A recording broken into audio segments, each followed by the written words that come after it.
This module is going to feature a bunch of quick hitting design tactics for prototyping. But before we get into the details, we need to first talk about the higher level goals and strategies associated with prototyping, because it's actually really easy to waste time doing this. Let's dive in. When it comes to prototyping, one of the least effective ways that we can use our time is spending hours smart animating everything. I know it's fun, but it's not always the right way to approach a given prototype. And that's why it's helpful to think about the different types of prototypes that exist.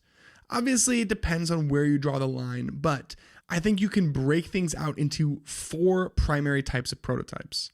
First, you have a basic demonstration of a flow.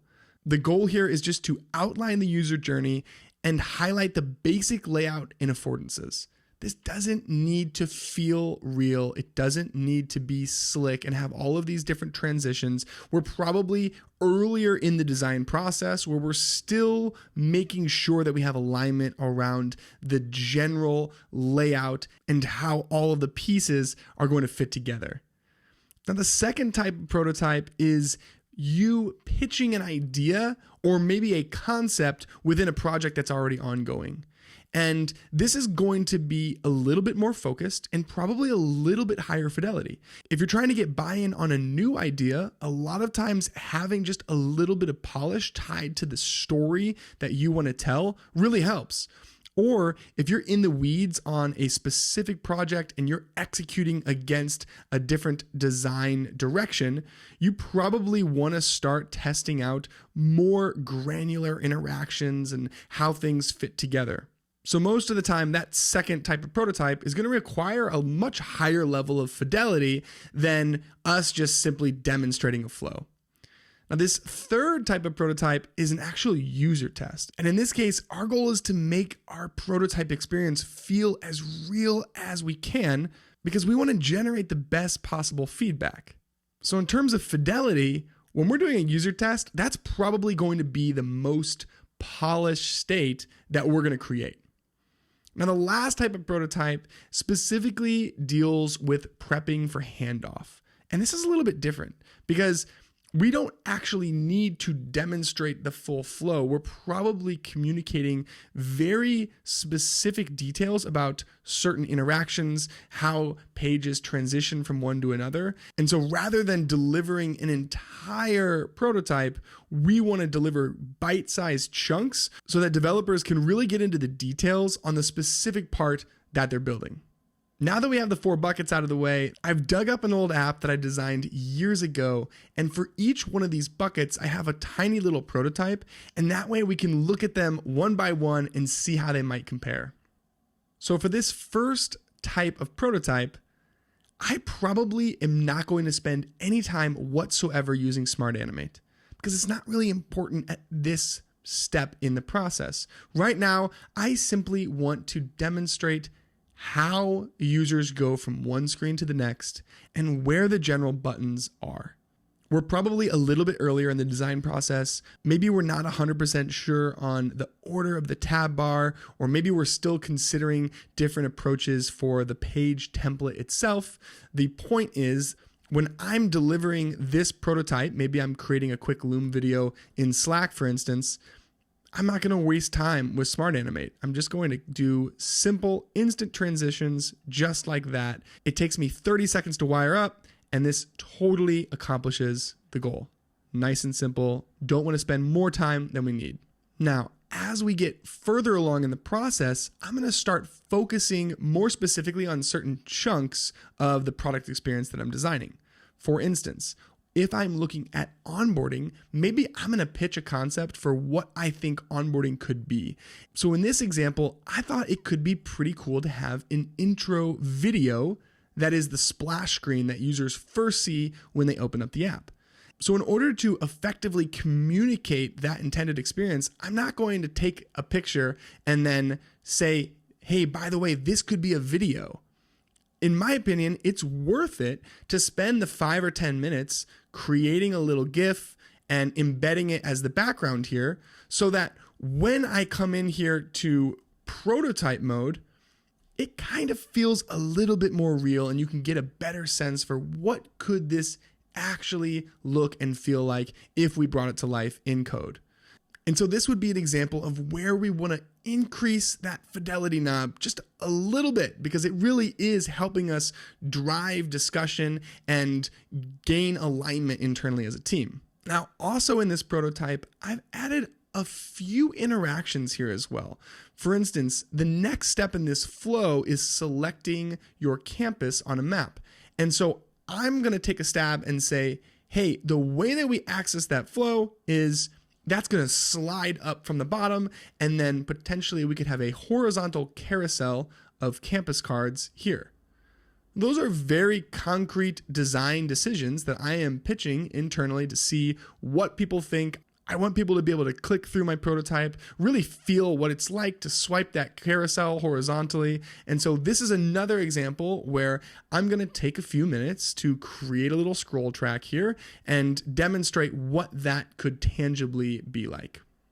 Taking this one step further, if I'm going to create a prototype for a full user test, this is where I'm pulling out all the stops. I'm going to make sure that at least the majority of buttons are interactive, hover states are present. Maybe I'm going to think about preloader states, success states. When I change an input, maybe I'll have a toast slide down and things like that. So if we apply that logic to this prototype here, what I might do is I'll create this preloader state here where I'll swap out the cards for the loading variant and then create an after delay animation, which is going to take me into the home page. And this is a little thing that you can do to add that extra level of polish. And most importantly, make the prototype experience feel more real for the people that are actually using our demo. You can see here, it's a small detail, but it really does bring it to life. And the important takeaway here is that when we're doing a user test, this is the kind of detail that could actually matter. It might not have to. This might totally be unnecessary for your specific situation, but if there ever is going to be a time that you take it up to this level of fidelity, a user test is probably it. What would be, in my opinion, a mistake is when you were originally demoing the content. Maybe you are getting feedback on this tab bar layout and the page layout for the first time, or you're earlier in the process. If you spent 20 minutes thinking about what this preloader state could look like in that part of the design process, that's where it's really easy to waste time. And tweaking with little smart animations, it's a slippery slope, so you have to be careful. Now, the last type of prototype that you're going to deal with a lot is prepping for handoff. These types of prototypes have one goal. You want to make it very clear for developers exactly what your intent is when it comes to certain transitions, different states, micro animations, and things like that. And my rule of thumb for handoff is that I think we should just assume that nobody's going to use prototype mode. And honestly, it makes sense. The full prototype is great when it's earlier in the process and you're trying to convey the big picture, right? But when developers actually get to the point where they're building, they're less concerned about the big picture and more concerned with the individual components and the specific chunks of the product that they are building right there.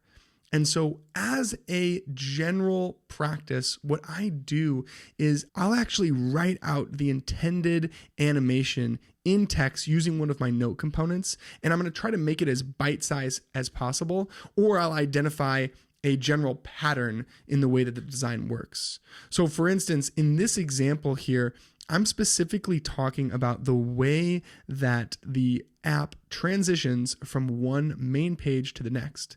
And so what I'm communicating is that the content is sliding up from 32 pixels down over 300 milliseconds, and that anything in the header is not animated, it's just instantly available. And I will take the time to prototype that, but not because I care about where it fits into the giant picture, and more so because I want to have an artifact that I can give developers to explain exactly how this specific piece of the puzzle works. And so if you hit the search icon here, you can see the content kind of slides up. It's very subtle, but In my opinion, this is a way to make the page transition much softer, make the app feel better as a whole. And so I will outline that specific interaction. I'll then use the CleanShot app to actually create a GIF of that interaction, and then I will give them a link to that GIF right here. And that way, they don't have to use prototype mode. They can if they want, and that's great. I just don't want to rely on that, because then they're entering into this large prototype and they have to know exactly what to click on in order to uncover the specific detail that I am trying to communicate to them. In general, we want to avoid guessing. We want to just give engineers what they're looking for. And that's going to be a great way for you to close the gap between what you are prototyping, what you are spending the time on with Smart Animate to get it just how you want it to look, and what actually gets shipped to production. Because in the end, it doesn't matter how sleek and how sexy our prototypes look if it isn't what is being built in code.